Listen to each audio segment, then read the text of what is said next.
જય શ્રી કૃષ્ણ, જય દ્વારકાધીશ મિત્રો. આજે આપણે અધ્યાય 15નો ત્રીજો અને ચોથો એમ બે શ્લોક સમજીશું. ન રૂપમ શેહ તથોપલભ્યતે નાંતો ન ચાર્દિન ચ સંપ્રતિષ્ઠા અસ્વસ્તમેનમ સુવિરુદ્ધમૂલ મમ શસ્ત્રેણ દઢેન શિત્વા તતઃ પદમ તત્પરી માર્ગતવ્યમ યસ્મિન ગતાન નિર્વર્તન્તિ ભૂયઃ તમેવ ચાધમ પુરુષમ પ્રપદે યતઃ પ્રવૃત્તિઃ પ્રસૂતા પુરાણી.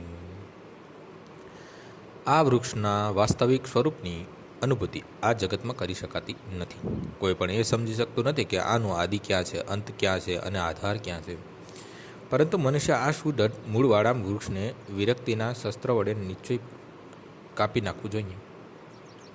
ત્યાર પછી તેણે એવા સ્થાનની શોધ કરવી જોઈએ કે જ્યાં ગયા પછી પાછા આવવાનું રહે નહીં, અને ત્યાં તેણે પૂર્ણ પુરુષોત્તમ પરમેશ્વરનું ચરણ લેવું જોઈએ કે જેમનાથી અનાદિકાળથી દરેક વસ્તુનો આરંભ થાય છે અને તેમજ વિસ્તાર પણ થાય છે.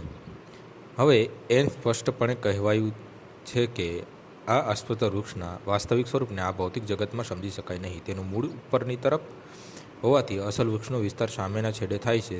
જ્યારે કોઈ મનુષ્ય વૃક્ષના ભૌતિક વિસ્તારમાં ફસાય છે ત્યારે તેને દેખાતું નથી કે વૃક્ષ કેટલે દૂર સુધી વિસ્તરેલું છે, અને ન તો તે આ વૃક્ષની શરૂઆત ક્યાં થયેલી છે તે જાણી શકે છે. તેમ છતાં મનુષ્ય કારણ શોધી કાઢવું જોઈએ. હું મારા પિતાનો પુત્ર છું, મારા પિતા અમુક મનુષ્યના પુત્ર છે વગેરે આવી શોધ કરતા રહેવાથી બ્રહ્મ સુધી પહોંચી શકાય છે, જેમની ઉત્પત્તિ ગર્ભદક્ષાયી વિષ્ણુ થકી થયેલી છે. છેવટે આ રીતે જ્યારે મનુષ્ય પૂર્ણ પુરુષોત્તમ પરમેશ્વર સુધી પહોંચે છે ત્યારે સમગ્ર શોધનો અંત આવે છે. મનુષ્ય આ વૃક્ષના ઉદ્ગમ પૂર્ણ પુરુષોત્તમ પરમેશ્વરની શોધ એવા મનુષ્યના સંગમમાં રહીને કરવી જોઈએ જેમને તે પરમેશ્વરનું જ્ઞાન પ્રાપ્ત થયેલું છે. આવા જ્ઞાનથી મનુષ્ય ધીરે ધીરે વાસ્તવિકતાના મિથ્યા પ્રતિબિંબથી અડગો થઈ જાય છે અને જ્ઞાન દ્વારા તે સંબંધોનો વિચ્છેદ કરી શકે છે તથા અસલ વૃક્ષમાં ખરેખર સ્થિત થઈ શકે છે.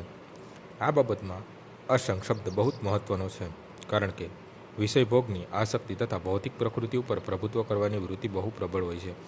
આસક્તિ તથા ભૌતિક પ્રવૃત્તિ ઉપર પ્રભુત્વ કરવાની વૃત્તિ બહુ પ્રબળ હોય છે. માટે મનુષ્ય અધિકૃત શાસ્ત્રો પર આધારિત આત્મજ્ઞાનના વિવેચન દ્વારા અનાસક્તિ કેળવવી જોઈએ, અને જેઓ ખરેખર જ્ઞાની હોય છે તેવા પુરુષો પાસેથી શ્રવણ કરવું જોઈએ. ભક્તોના સંગમાં રહીને આવી ચર્ચા વિચારણા કરવાથી મનુષ્ય પૂર્ણ પુરુષોત્તમ પરમેશ્વરને પામે છે. ત્યારે સર્વપ્રથમ જે વસ્તુ મનુષ્ય કરવી જોઈએ તે છે ભગવાનનું ચરણ લેવું. અહીં તે સ્થાનનું વર્ણન કરવામાં આવ્યું છે જ્યાં ગયા પછી મનુષ્ય આ મિથ્યા પ્રતિબિંબિત વૃક્ષમાં ક્યારેય પાછો આવતો નથી. પરમેશ્વર કૃષ્ણ જ આદ મૂળ છે કે જ્યાંથી પ્રત્યેક વસ્તુ ઉદ્ભવી છે. તે પરમેશ્વરનો અનુગ્રહ પામવા માટે મનુષ્ય કેવળ તેને શરણાગત થવું જોઈએ, જે શ્રવણ, કીર્તન વગેરે દ્વારા ભક્તિ કરવાના પરિણામ રૂપ હોય છે. તેઓ જ ભૌતિક જગતના કારણ છે. આની સમજૂતી સ્વયં ભગવાને જ અગાઉ આપી છે. અહમ સર્વસ્ય પ્રભવઃ, હું જ પ્રત્યેક વસ્તુનો ઉદ્ભવ છું. માટે આ ભૌતિક જીવન રૂપી પ્રબળ અસ્વસ્થ વૃક્ષના બંધનમાંથી છૂટી જવા માટે મનુષ્ય કૃષ્ણનું ચરણ અવશ્ય લેવું જોઈએ. જેવો મનુષ્ય કૃષ્ણને ચરણાગત થાય છે કે તરત જ તે આપોઆપ આ ભૌતિક જીવનથી વિરક્ત થઈ જાય છે. આજનો શ્લોક અહીં પૂર્ણ થાય છે. આવતીકાલે ફરીથી સવારે 6 વાગ્યે મળીશું. જય શ્રી કૃષ્ણ. શ્રી રામ શ્રી